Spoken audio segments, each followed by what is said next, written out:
dans le cadre de notre nouvelle association Jussour International Media. C'est Ben Yahya, oui. Ben Yahya. Il arrive tout de suite.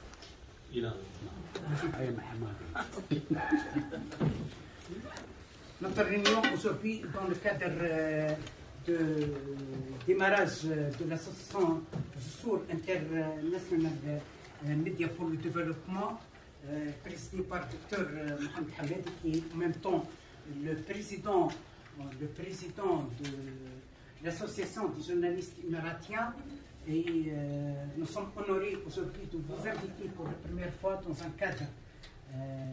le cadre de traiter le sujet de comment prévenir le discours de haine dans les médias, comment prévenir l'extrémisme religieux dans les médias. Avant de céder la parole à M. Hamed pour présenter en quelques minutes, parce que le Dr Ghal Benchir doit nous quitter, avant de céder la parole à Dr Hamed et professeur Ben Yahya pour diriger la séance, aujourd'hui j'aimerais bien souhaiter bienvenue à notre cher ambassadeur de Kosovo, Dr Chabani, Dr Farhat Afshahar, tous nos amis présents, Chef Ahmed Mselmani, le journaliste ancien, connu et l'ancien ambassadeur, ancien conseiller de la présidence en Égypte, Dr Roberto Simona, et aussi l'activiste associatif Hossein. Alors je cède parole Monsieur Hamed. لكم الكلمة لتقديم جسور في بعض دقائق. Thank you very much. Thank you, Mr. Abdelil. Thanks for all. It's glad and I'm very happy today to be with you in this workshop. And allow me to speak Arabic and English. I will try to mix it. Okay. I'm sorry, I don't have no French language for that. As you know, we start our job in Jussour Media and Jussour International Media and Development in Geneva. And we have a mission here and we have a vision to do something for our media in our region. As you know, I think we need a change. We need to increase our work, to do something benefits for the journalists in our region and in the world. Because of that, we are talking and we are trying to open the channels with everyone in our region and outside here in Geneva. In Geneva, we chose to be here because we think the network here is more huge, bigger than there. I'm so happy actually to see you here and to be with you in this session. I don't want to take a time because I know Mr. Sheikh is in a hurry. Some people they are traveling.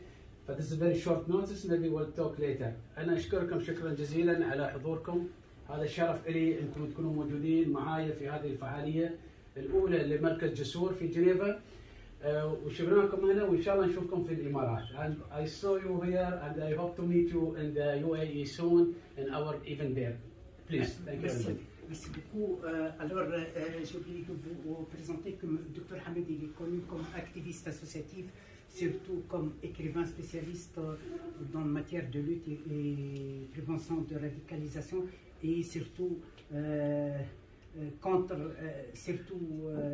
la signification, l'analyse du discours de l'islam politique.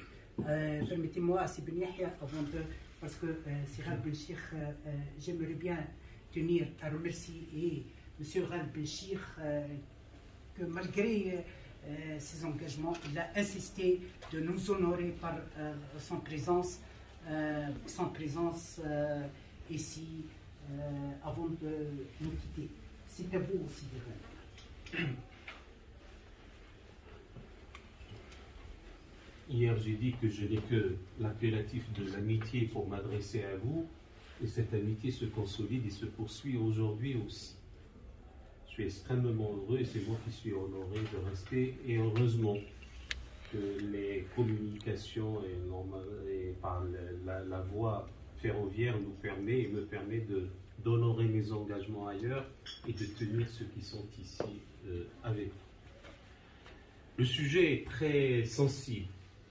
Et je tiens à remercier tout particulièrement le Dr Mohamed El-Hamnadi pour toutes les initiatives qui sont les siennes. Et cette notion de pont entre les médias est de la plus haute importance.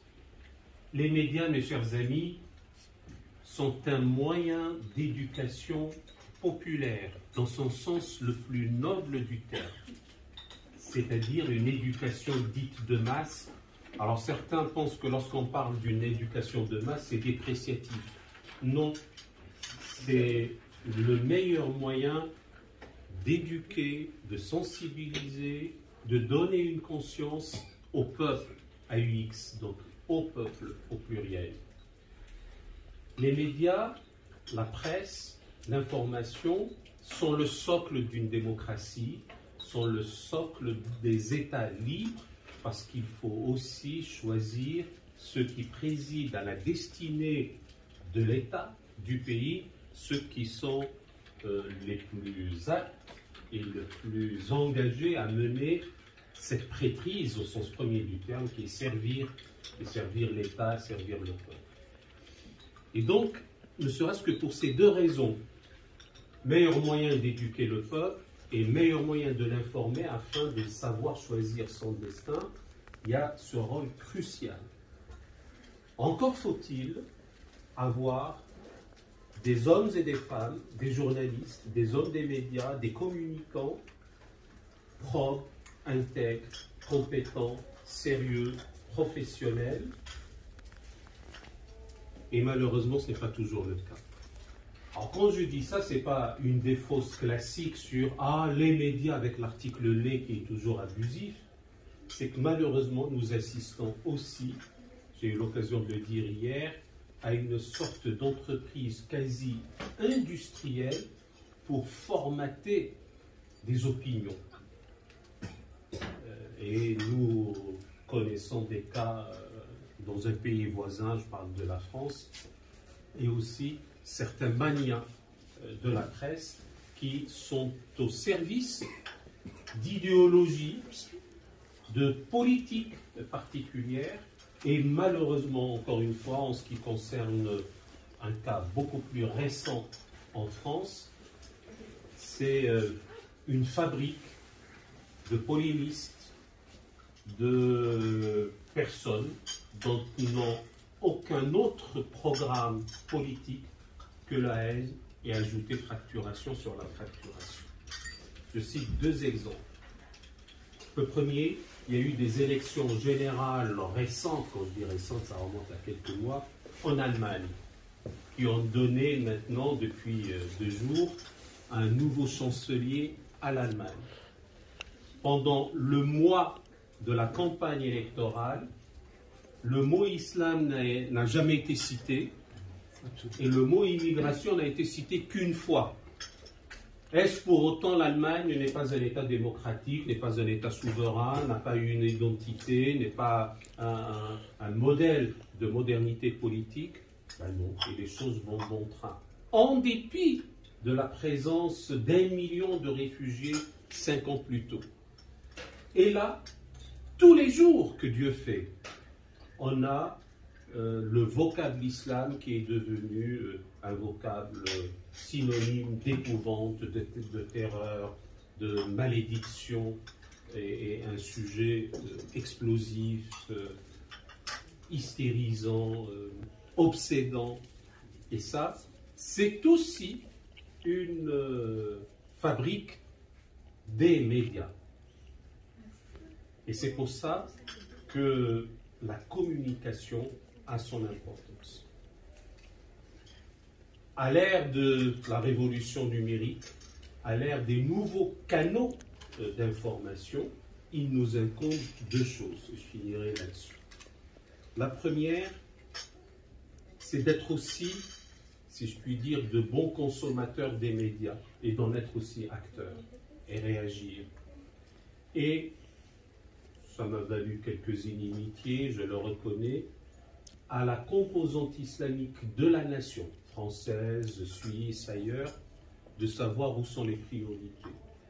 Au lieu de construire une énième mosquée, avec le respect absolu que j'ai pour ceux qui veulent accomplir leur devoir de croyants et leur pratique dans un lieu dédié pour. La priorité de mon point de vue est aussi s'immuniser en ayant des médias qui réagissent, qui répondent, qui parlent, qui expliquent, qui entrent aussi dans le débat des idées. Et ça me paraît être aussi crucial et aussi important que le fait d'ériger telle ou telle institution proprement religieuse. Et entre les deux, construire des universités, des écoles, des instituts, à la fois pour l'information, mais aussi pour la connaissance, pour ne pas laisser des esprits fragiles et pour ne pas réagir toujours à l'émotion, avec l'affect, comme on dit, et savoir garder froideur d'esprit, discernement, sagesse et dignité surtout, et ne pas verser facilement dans le complotisme, le conspirationnisme, et avoir cette capacité de réagir